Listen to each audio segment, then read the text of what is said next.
কলকাতার অনেকগুলো জায়গা তোমাদের সাথে আমি ব্লগে শেয়ার করেছি, আর তার সাথে শেয়ার করব আজকের একটা নতুন ব্লগ, সেটা হলো মহীশূর উদ্যান। অনেকেই তোমরা এই উদ্যানটার কথা শুনেছো অথবা অনেকেই ঘুরে এসছো। আমি কিন্তু ফার্স্ট টাইম গেলাম। আর এখানে মহীশূর উদ্যানের আই থিঙ্ক নামটা দিয়েছে সামনে দুর্গা ঠাকুরটা দেখে, হয়তো সেই জন্যই দিয়েছে। আমি ঠিক ডিটেলসটা জানি না, কেউ যদি ডিটেলসটা জেনে থাকো অবশ্যই আমাকে জানাবে। আর পার্কটার কিন্তু বসার মতো কোনো সেরকম জায়গা নেই, শুধুমাত্র তুমি এক রাউন্ড ঘুরে দেখে আসতে পারো এই জন্যেই। আর এখানে এই কালারিং ঝর্ণাটা রয়েছে, আর ভেতরে একটা কৃষ্ণ ঠাকুরের মন্দির রয়েছে।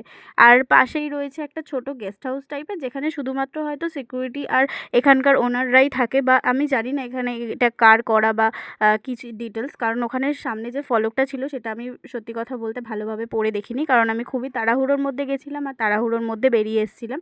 তো তোমরা যারা ঘুরতে যেতে চাইছো 5-10 মিনিটের জন্য একটা ফাঁকা জায়গায়, সুন্দর জায়গায়, এখানে অবশ্যই যেতে পারো, ঘুরে আসতে পারো।